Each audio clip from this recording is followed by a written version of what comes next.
Why wait to earn the degree you deserve? You have the experience, you have the knowledge. Now's the time to get the credit for the work you've done and earn the recognition you deserve by starting your comeback at Purdue Global. It's time to earn a degree you'll be proud of, a degree that employers will respect. It's never too late. Never too late to come back stronger and move forward in your career.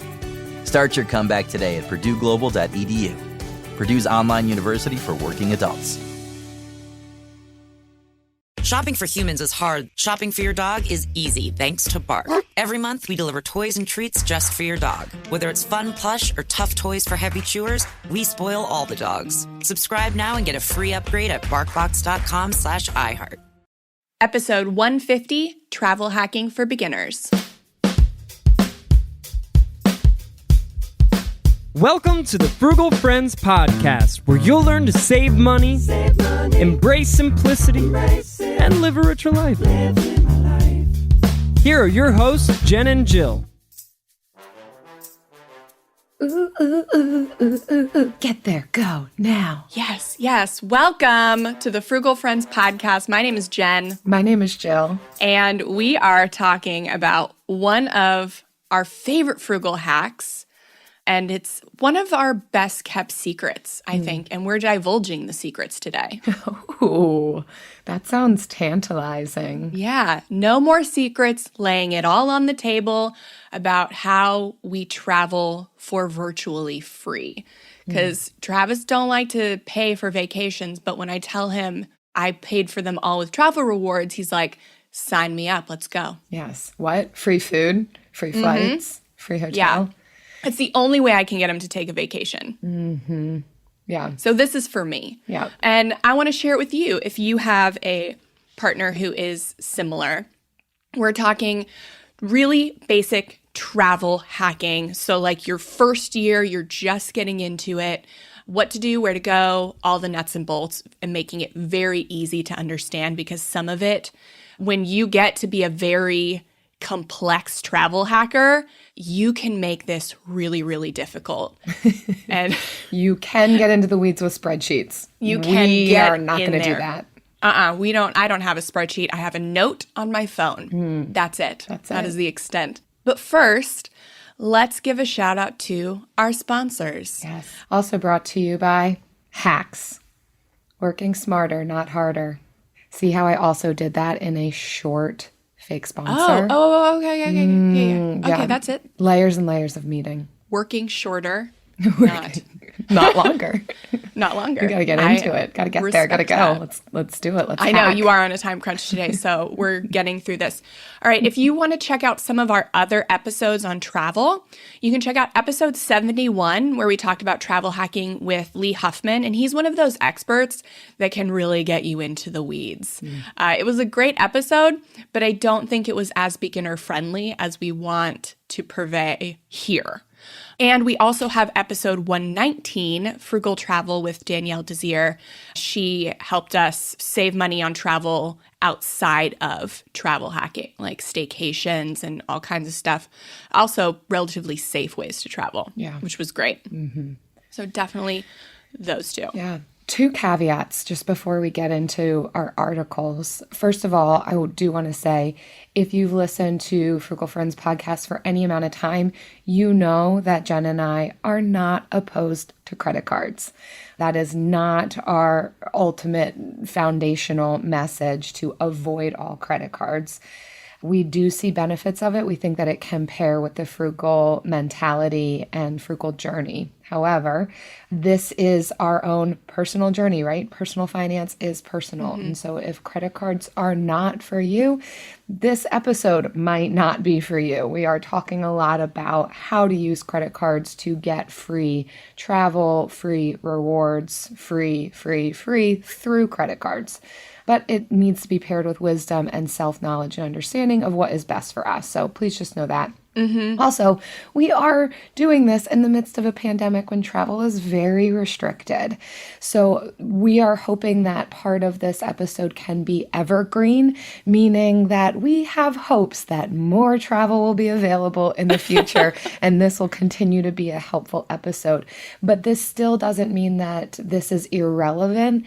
A lot of the things that we can do with credit cards and building up points and our understanding of travel hacking will help us, will set us up well for the future when more and more travel is open to us. So those are my 2 caveats. Yeah, this is actually an aptly timed episode because you don't get these rewards fast. You don't start this and a few months later take an all expenses paid vacation. You actually have to work up for it. It can take up to a year to try to get enough rewards to take the full vacation that you want. And so we're doing this now in hopes that you have time to build your rewards points so that when travel is safer, when you feel more comfortable, then you are ready. So that's kind of why we're timing it right now. That's the point of that. So without further ado, let's start talking about travel rewards. Our first article is from Millennial Money Man, and it's called A Beginner's Guide to Travel Hacking. So how to take your first free trip. And I wanted to start out with actually explaining what is travel hacking.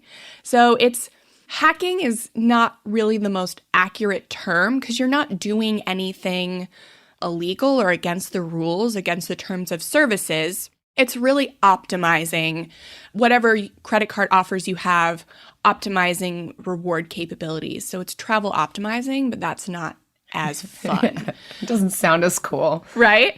It's essentially just using credit card reward points, using specifically the welcome bonuses that are on travel credit cards, and accumulating those so that you can redeem them for free flights and hotels. That's all it is welcome bonuses. If you have booked a flight on points, you have travel hacked. If you don't even know what that means, stay tuned. Yeah. Yeah. Most hotels and airlines have some kind of rewards program. So you can either stay with them and book rewards at a really slow rate, and after you spend tens and tens of thousands of dollars, you get a free night. Or you can use their credit cards that are co-branded with a bank or a bank's credit cards and get rewards points that get you there a lot faster. Sometimes it's a point for every dollar you spend. And when you were going to spend that dollar on groceries or your phone bill or your internet anyways, why not try to get points for places that you're going to go to anyways, or you hope to go to, like Southwest or Hyatt or Hilton, stuff like that. Yeah, so it is signing up for these rewards programs. It is identifying promotions that you can take advantage of. A lot of the credit cards that we're going to be talking about, a big component of this is the sign-on bonus, or once you spend a certain amount, you get this chunk that is only available at the very beginning. And then you continue to build your rewards points from there and can use them for travel, for even restaurants, for hotels, you name it. One of my favorite tips on here, though, that I would say is the beginner tip and even a long-term tip. It's the direction I have gone. You can veer far right and go a different direction, but it's just becoming loyal and being a repeat customers with the companies that you love. So identifying who do you typically fly with, or what kinds of hotels do you typically stay at, or where do you want to be typically staying, and signing up with those types of programs. Or who's the credit card that you appreciate the way that they go about their rewards points. It makes the most sense for your lifestyle, and sticking with them. You have a whole lot more opportunity to get the free flights, get the hotels. If you don't have a bunch of different points in a bunch of different accounts, accounts and none of it really amounts to anything.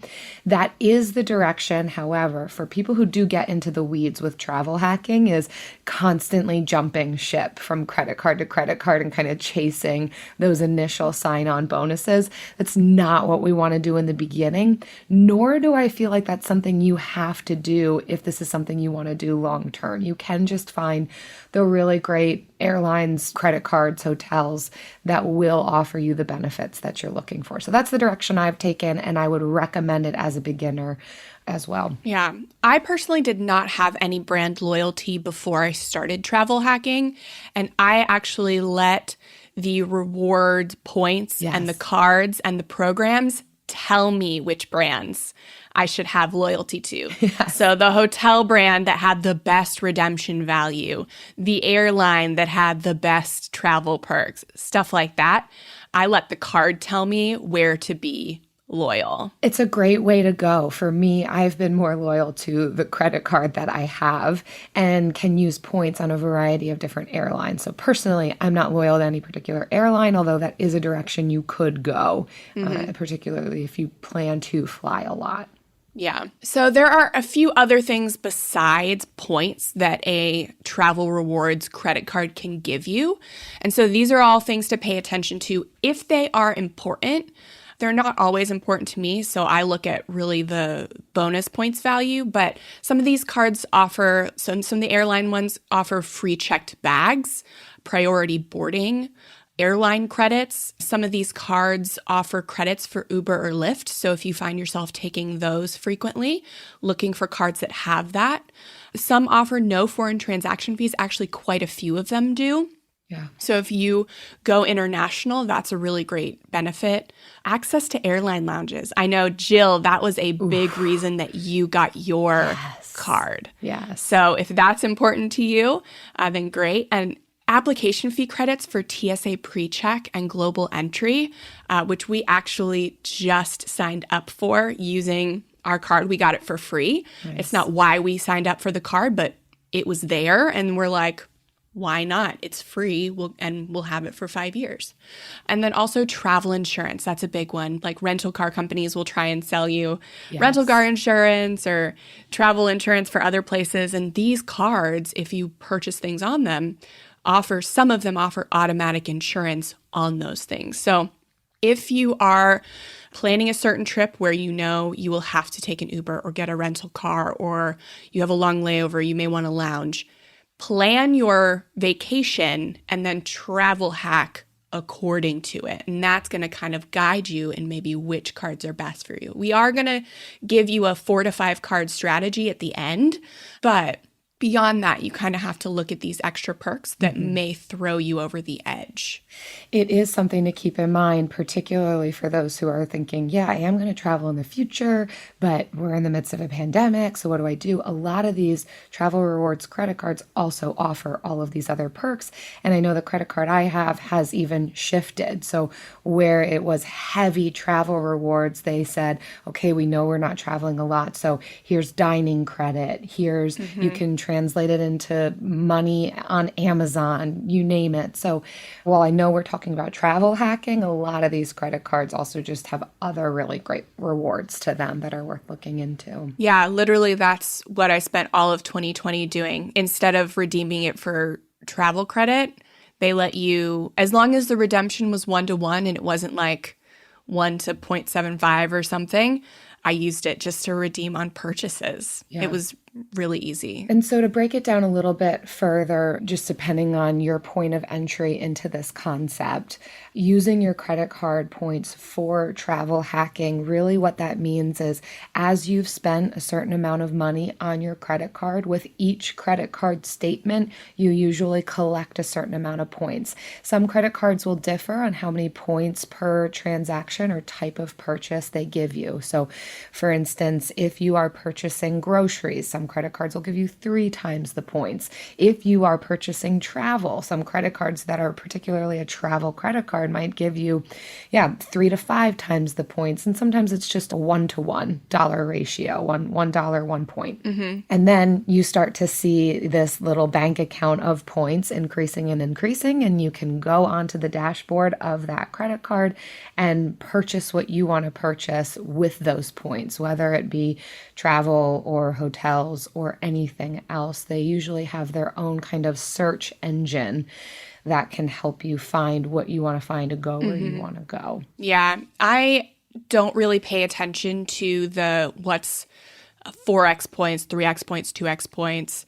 We simply will get a card, spend on it for 3 months, get the welcome bonus, and then move on to the next card. For us, that's more efficient than trying to carry around 3 cards and using one for groceries, one for eating out, one for Amazon purchases. I like to keep it simple as possible. And it's much easier for us because we are a household of 2 adults. If you're single, your process is going to be a little slower. We can do easily 4 cards in a year because that means I'm getting one, and then 3 months later he gets one, and then 3 months later I get one. So that's 6 months between credit inquiries, where if you are a single person, you don't want to be getting a card every 3 months. You want to spread it out to maybe 4 to 6 months. That's the safest route. Love that tip. That's helpful. Yeah, why we're talking about it right now, because this is a slow process. If you're getting multiple cards, it's going to take a little time to build up this bank that you want. Yes. All right. Can we switch into your article, Jen? Oh my gosh. Yes. So the way that I do the outlines for this show is I will Google the key term for the episode and see what Google has to say. And then I will choose the articles I like from there. They're usually all from the first page. And there were a lot on there, and they were like 10,000 words, and they were very complex, and none of them had like a concrete strategy that I really, like or used. So I would attribute my first credit card strategy to hearing about it on Choose FI. I know a lot of you are familiar with them. Their credit card strategy, they call it the Chase Gauntlet. But I love Chase, and yes, most of these cards are co-branded credit cards with Chase or just Chase credit cards. But I also like other ones too. So that is why I wrote my own article. And it just lays out the strategy, your first 4 to 5 cards. This is what I would do if I was starting over again. And so this isn't necessarily the order that you have to do it in. We'll talk about order throughout because that depends on the timing and your situation for which order you do it in. So we're going to give you the 4 to 5 cards, and you will decide based on when you're hearing this, which one you should go to first. So our first recommendation is the Chase Sapphire Preferred. You're going to want to pay attention to all of those words because Chase has a lot of different credit cards. So it's the Chase Sapphire Preferred. And with this card, you can earn 50 to 60,000 bonus points after you spend $4,000 on purchases in the first 3 months after you open the account. So Chase points are great because you can transfer them to dozens of hotels and airline partners, so you don't have to be loyal to just one. In case you're wondering, this is a similar one to what I have that I was talking about, where I just build up points and you can go to a variety of different airline partners and hotel partners. Well, I think it would be helpful. Tell them the one that you do have because it's the sister card to the Chase Sapphire Preferred. I have the Chase Sapphire Reserve, which is more expensive annually. I'm not going to sit here and recommend that as an entry point. I don't think it is for everybody. I got that card, I think, in 2018. And between 2018 and 2019, I traveled a ton. Just in 2019, I went to 7 different countries and 28 different states. And so it was worth it to me. to have that card, but how much money you have to spend and how much money it is annually is not worth it for everybody. So Chase Sapphire Preferred, you have to spend $4,000 in the first 3 months. For most people, that's pretty easy to do, especially if you're putting a lot of your bills on it, groceries. It kind of can become the thing that you purchase on. And then you get those bonus points at the beginning that can really just jumpstart you for booking your travel. And when you book through Chase, the Ultimate Rewards portal, when you book your flights and hotels and all of that, your points are worth 25% more. So you even get a bit of a discount. Sometimes I've even booked through Chase's portal, even when I'm paying out of pocket, just because they do offer a discount in that way, just because you have the card. So even if you don't have the points to book on that, you're still getting a discount, which is great. 60,000 points are worth $750 towards travel. So even just with that bonus, you've got a good jump start. Yeah. The card does have a $95 annual fee. So you do want to consider subtracting that from the reward, but so many perks beyond what we've just listed out that it is worth looking into. I love it. I've got the next tier up of the credit card and I can't say enough good things about it. Yes, this is the one we started with. Travis and I each got one. And it is kind of the industry standard for travel hackers. This is the one you start with. It's just so flexible. Again, you don't have to have any brand loyalty yet. You just get those points and get the feel for it. And so one of the other reasons why people start with Chase before like a Capital One or Bank of America or Amex is because Chase has a rule that is unique from all other card issuers, and it's called the 525 rule.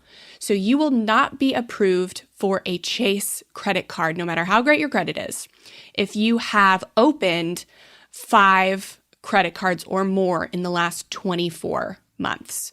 So you have to stay 4 or less. And that's another reason why opening, that's one every 6 months essentially, is you stay at that 4 over 24 months and then you're safe. No other credit card issuer has that.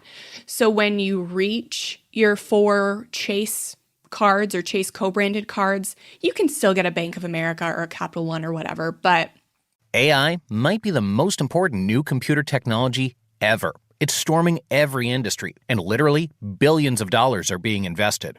So buckle up. The problem is that AI needs a lot of speed and processing power.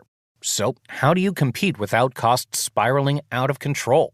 It's time to upgrade to the next generation of the cloud, Oracle Cloud Infrastructure, or OCI. OCI is a single platform for your infrastructure, database, application development, and AI needs. OCI has 4 to 8 times the bandwidth of other clouds, offers one consistent price instead of variable regional pricing. And of course, nobody does data better than Oracle. So now you can train your AI models at twice the speed and less than half the cost of other clouds. If you want to do more and spend less, like Uber, 8x8, and Databricks Mosaic, take a free test drive of OCI at oracle.com/strategic. That's oracle.com/strategic. oracle.com/strategic. Hi, I'm Martine Hackett, and I'm hosting the second season of Untold Stories, Life with a Severe Autoimmune Condition, a production from Ruby Studio in partnership with Argenx, sharing real stories of MG, CIDP, and other autoimmune conditions. We hope to share inspiration and educate the larger community about these severe and often overlooked conditions. I can't fix this, I can't cure this. And, I'll take my treatment day by day, but I want to try to be engaged, be involved, or be as helpful as I feel I can with the limitations I have of working full time to children. So I participate in market research to provide information to hopefully benefit others, because it's a small margin of people that have the myasthenia, but then to get pregnant, it's an even more narrow margin. You can't ever have too much information as an epidemiologist. Yeah, exactly right. Listen to Untold Stories, Life with a Severe Autoimmune Condition on the iHeartRadio app or wherever you get your podcasts. that is a specifically Chase rule. And we'll put a link to thepointsguy.com, their guide to the 525 rule, if you want to know more about that. Mm-hmm. But if you're doing this sustainably and long term, then you'll never run into an issue with the 525 rule. That is good to know. It's a good reason to do this one first. Yeah. And to be clear, we're not getting paid from any of these credit cards. No. We're solely giving you information. There's no affiliate links or anything here. So the next one is not a Chase one, but it is the Capital One Venture. And Chase has so many partners that it's very flexible to transfer out your Chase Ultimate Rewards to a number of other travel companies, their reward programs. But they aren't partnered with everyone. So for those things you can't get through the Chase Ultimate Rewards portal, I like the Capital One Venture. So whether it's for a cruise or an Airbnb, what Capital One Venture does is it erases travel purchases. And last year we actually got the Capital One Venture in January and thought we were going to be traveling, but we didn't. So they actually said, hey, you can erase any purchases, like any takeout, a lot of other things. So we were able to get a lot of other things erased. We still used those miles. But again, it has a $50 to $60K bonus depending on when you're listening to this, and you only have to spend $3,000 on purchases in the first 3 months from account opening. And I'll tell you, the day that you sign up for the account and get approved, that's account opening. You can also go to creditkarma.com and look at your credit report and your accounts, and it'll tell you the day that you signed up and got approved. So you know it's 3 months from that day. Also, your billing cycle will tell you when on the second billing cycle, that's the end of the 3 months. So $3,000 in 3 months is just $1,000 a month, and each point is 1 cent. So whether your bonus is $50K or $60K, that's $500 or $600 in travel. The card has a $95 annual fee, so that's same with the Chase Sapphire Preferred, but this one comes with global entry. So we paid for global entry, and then we paid for it on our Capital One Venture, and it automatically detected it, and within 24 hours had erased the purchase. So that was super easy. Yeah, didn't have to submit anything. So if that's something you want, the Capital One Venture is really great. Excellent. The next one on this list is the Chase Inc. Business Preferred. We're back to Chase. How could we not? We couldn't stay away for long. So this one is for you if you have big purchases coming up. New card holders can earn 100,000 points, Chase Ultimate Rewards points, by spending, brace yourselves, $15,000 within 3 months of opening the account. So that's why I said if you have big purchases coming up, this would be something that you'd want to consider. Talk about a big jump start in those points. So you're probably thinking, because I was too, when I read Jen's article, do you have to have a business? What if you don't? This is Chase Inc. Business Preferred. You can earn money outside of a W-2 job. So whether you babysit or sell crafts or you drive for Lyft or Uber, or just anything that you do outside of your W-2 job can be considered your own personal business. You can apply for the card just under your personal social security number, which is how you would handle taxes at the end of the year. So it doesn't have to be profitable. It can still be considered a business, and you can consider this card. Honestly, as I was reading through your article, Jen, I was thinking about all the renovations that are coming up for Eric and I, that this would be a great thing to consider. So if you are in the middle of renovations or just another big purchase that you could put on a card, this would be for you. If not, there is no need to press yourself to spend $15,000 to get $100,000 or 100,000 points. No.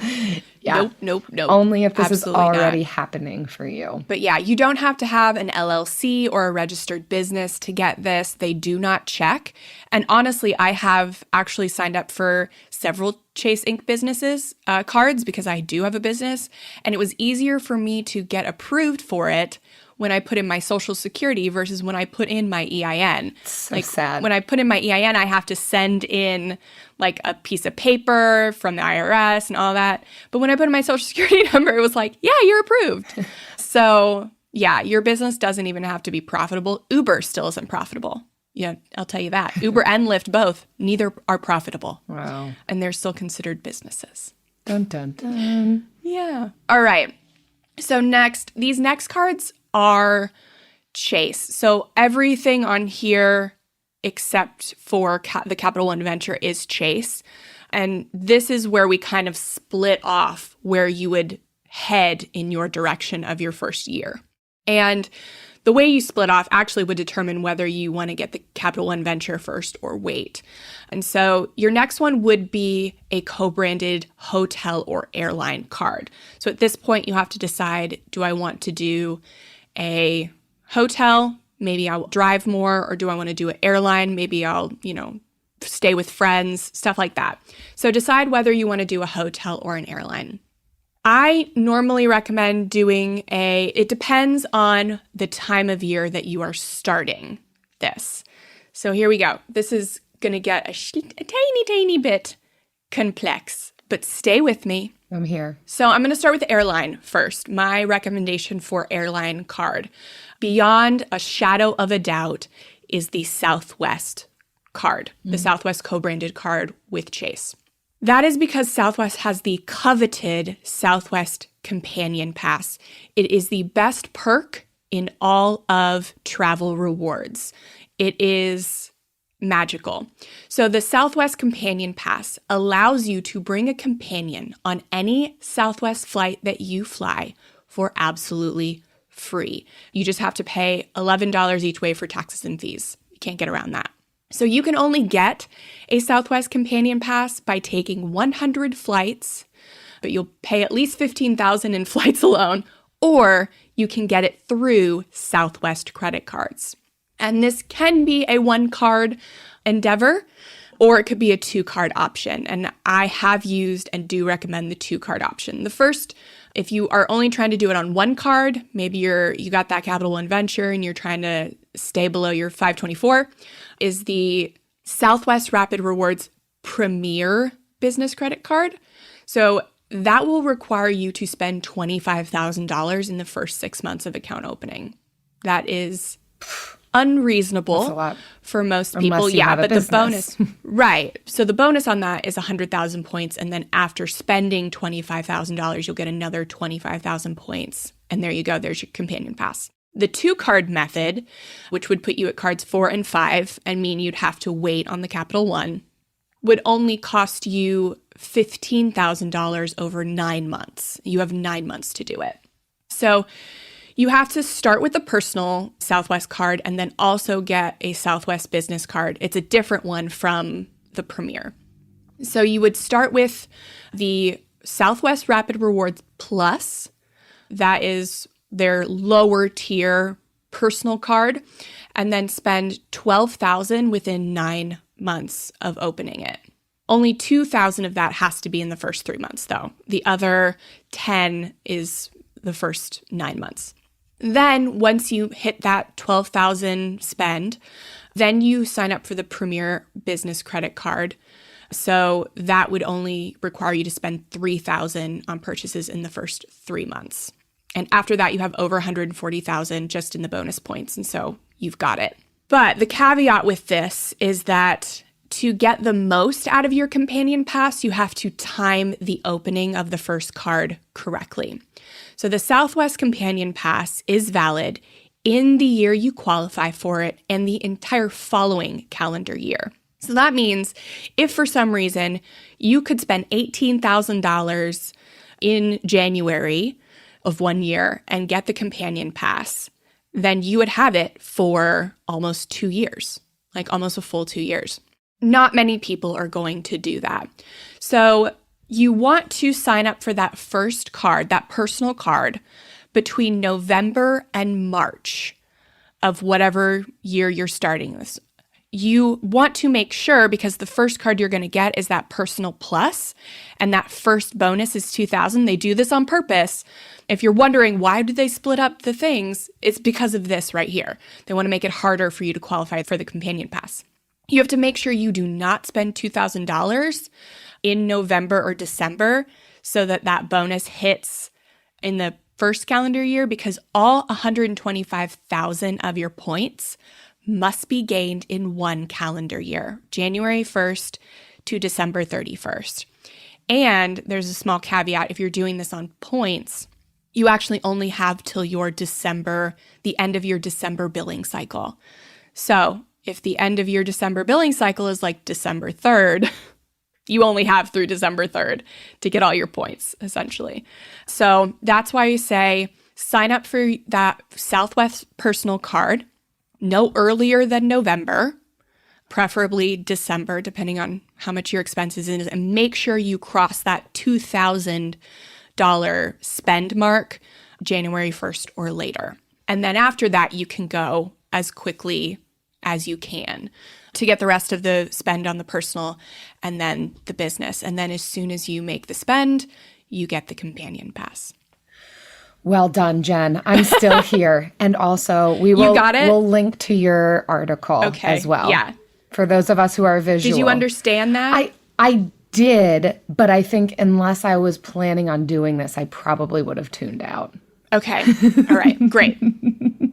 I'm glad. So if you are not in the November to March window, then go with another card. Mm-hmm. So that would be, I would say Hyatt or Hilton are my choices for hotel cards. I am now a Hyatt loyalist because of the insane redemption rate you get with Hyatt points. I have a Hyatt card. I transfer most of my Chase Ultimate Rewards to Hyatt. Their redemption can't be beat.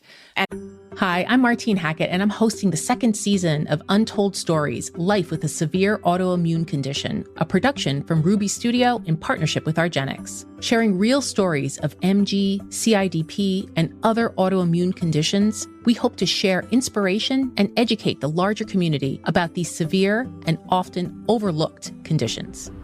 I can't fix this, I can't cure this. And, I'll take my treatment day by day, but I want to try to be engaged, be involved, or be as helpful as I feel I can with the limitations I have of working full time to children. So I participate in market research to provide information to hopefully benefit others, because it's a small margin of people that have the myasthenia, but then to get pregnant, it's an even more narrow margin.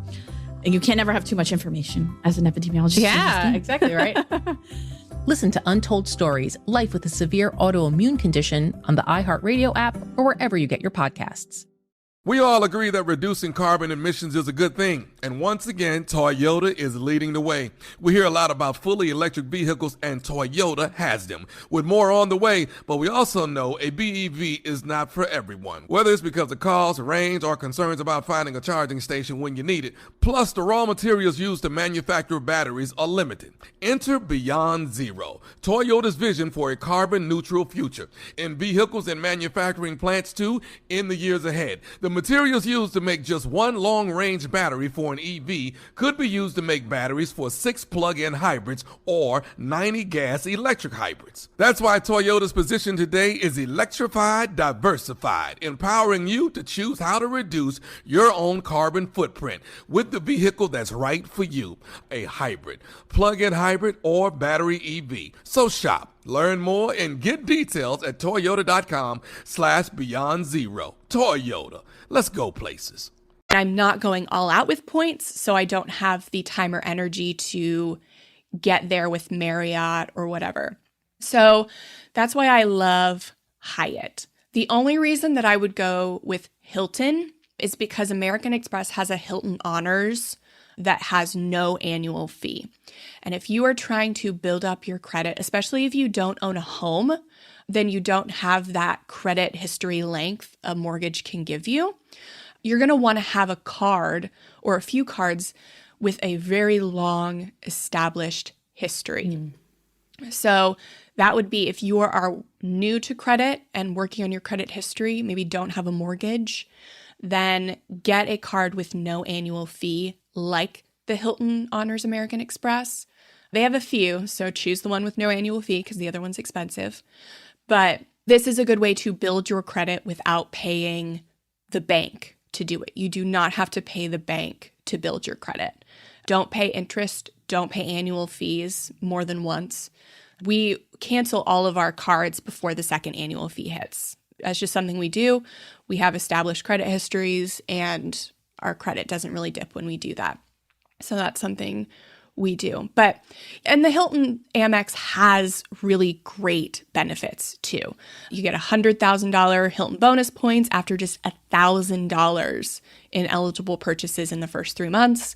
And you get a $100 statement credit after your first purchase. So it's really great in addition to being no annual fee. Fantastic. That's it. This is great content for people who want to know, where do I start? How do I do this? Here you go. And we will link this article in the show notes because this is very low-hanging fruit, very tangible stuff. Yeah. But you know what else is low-hanging and tangible? Oh, gosh. The Bill of the Week!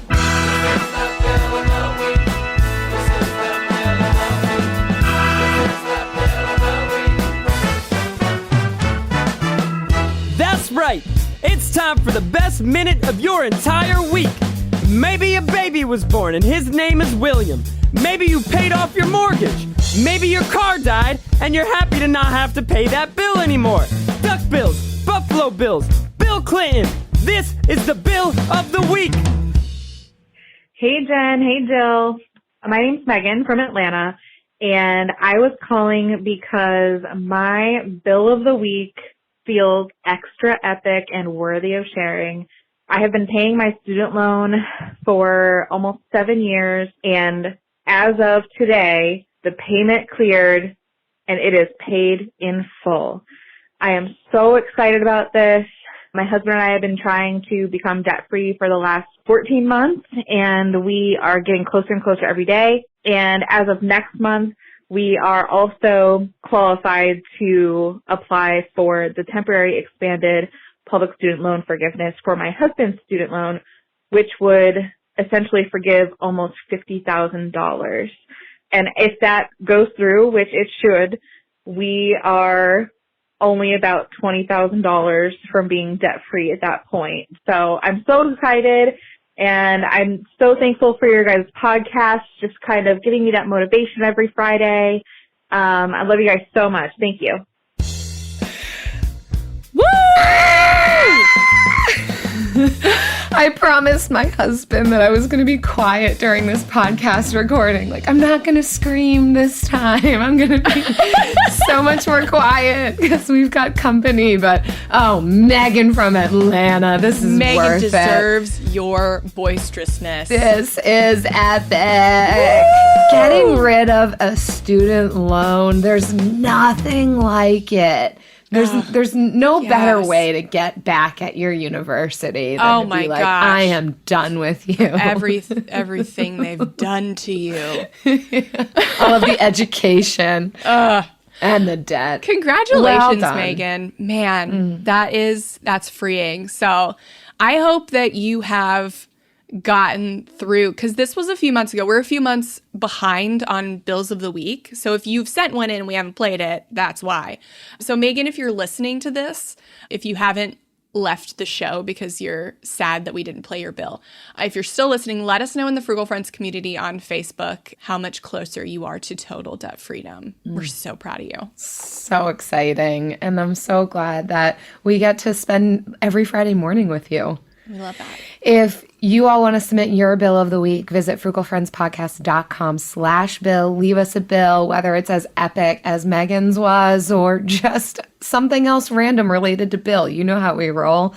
We'd love to hear it. Maybe your sadness when the Buffalo Bills did not go to the Super Bowl. I was really hoping for Buffalo Bills like memorabilia, but then I'm like, oh, maybe they made it and it's going to be on sale now. I still haven't checked though. To see. Yeah, it's not the Buccaneers of the week, so. Yeah. I live in Tampa and I don't even want a Bucs shirt. I want a Bills shirt. That's very telling of me.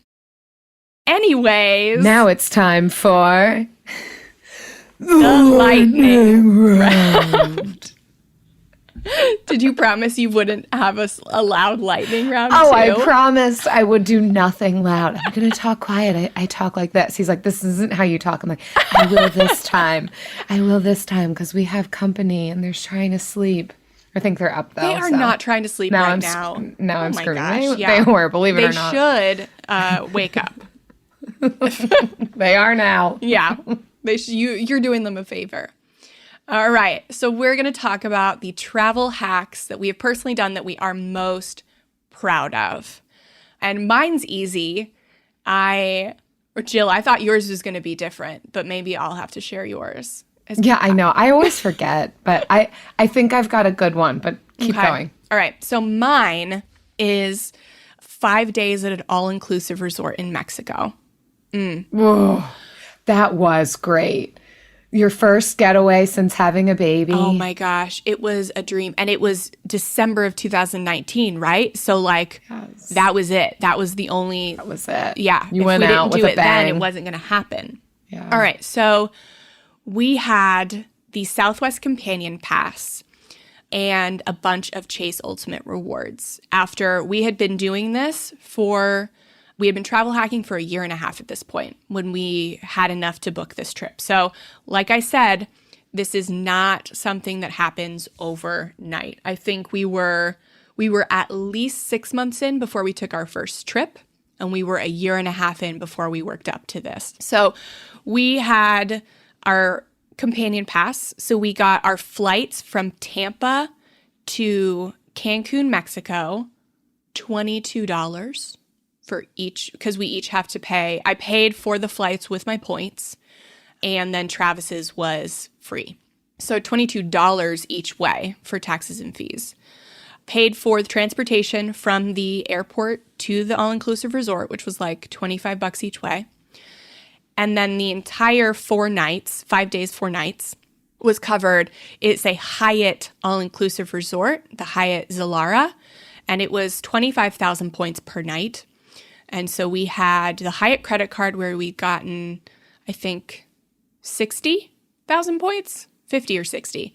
And then we had Chase Ultimate Rewards. We transferred some of those over. So we got 100,000 Hyatt points.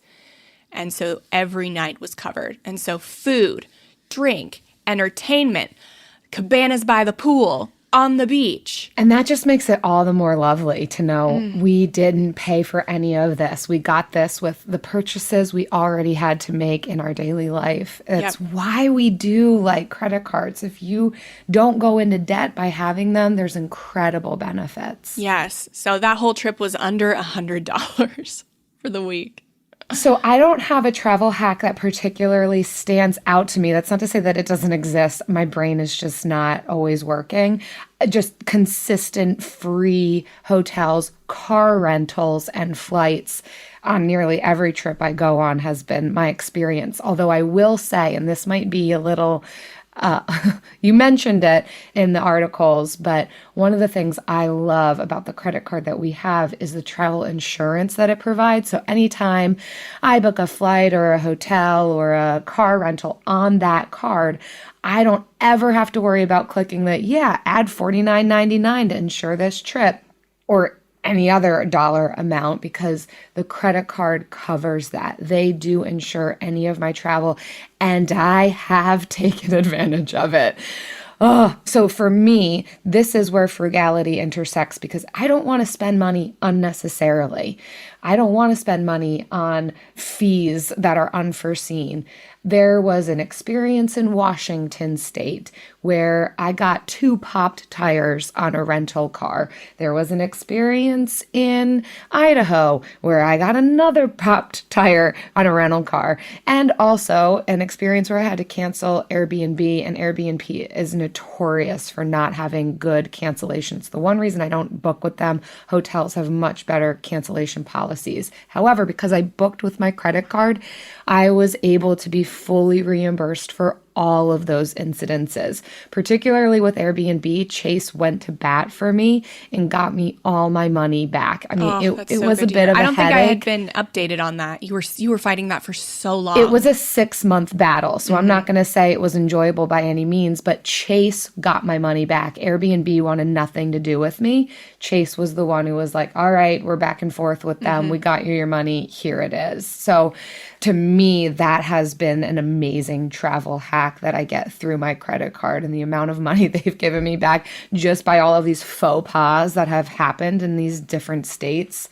Yeah, it's worth it tenfold. Yeah, I love that. It's definitely when you have something that you need refunded, a credit card is much easier to do that with a credit card than it is a debit card for sure. Yes. So I hope that this has been helpful to you if you want to start travel hacking, if you want to incorporate that into your frugal lifestyle. Again, you don't have to. If this all sounds maybe too much for you, if you're paying off debt and you're like, I can't worry about another thing, then save this episode, listen to it again later. We didn't start travel hacking until we were debt free.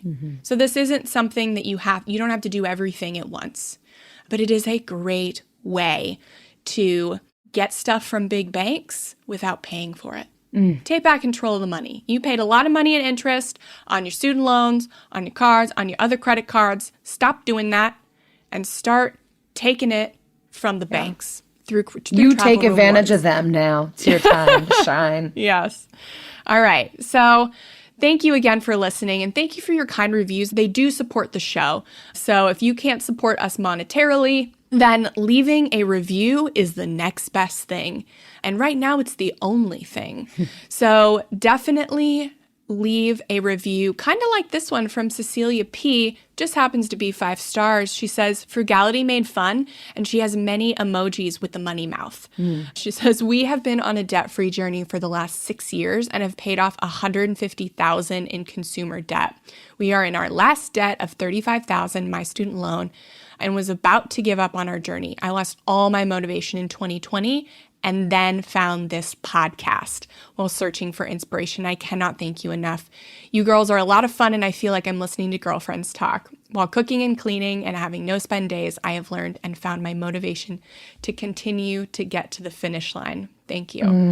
I've got goosebumps. Wow. Cecilia P. Wow. Thank you. And That's a lot. I'm so glad for the review and also thrilled that this has been a motivating piece for you and you feel supported and encouraged in your journey. I can't ask for more. Thank you. Thank you for Amazing. sharing that with us. And well we're here to done. stay for you. You'll and get there. Yeah. That $150,000 will be gone. my You goodness. can do it.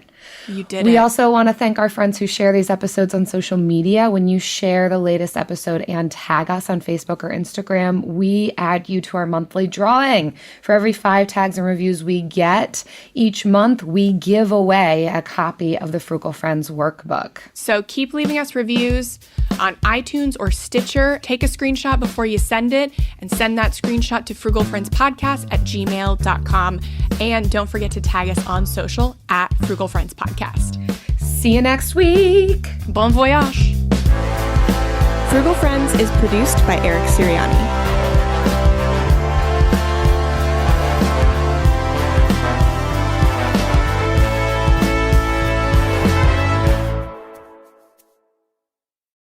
Bring home Napoleon, Destiny has brought me here. the action epic from acclaimed director Ridley Scott. What is your name? Napoleon. You are the greatest leader in the history of the world. Witness the rise You are nothing without me. of the legend. Starring Academy Award winner Joaquin Phoenix and Vanessa Kirby. I'm the first to admit when I make a mistake. I simply never do. Napoleon. Buy or rent on digital now. Rated R. Need an easy button to feed your baby? Baby Brezza's Formula Pro Advanced makes a perfectly mixed warm formula bottle automatically at the push of a button. No air bubbles, no fuss. Literally, choose your temp, select your ounces, push start, and you're done. Works with virtually all formulas and bottles. Say goodbye to the 3 a.m. feeding chaos and hello to this revolutionary stress-free solution. Raising a baby is hard enough. Let Baby Brezza make feeding a breeze. Get your Formula Pro Advanced at babybrezza.com.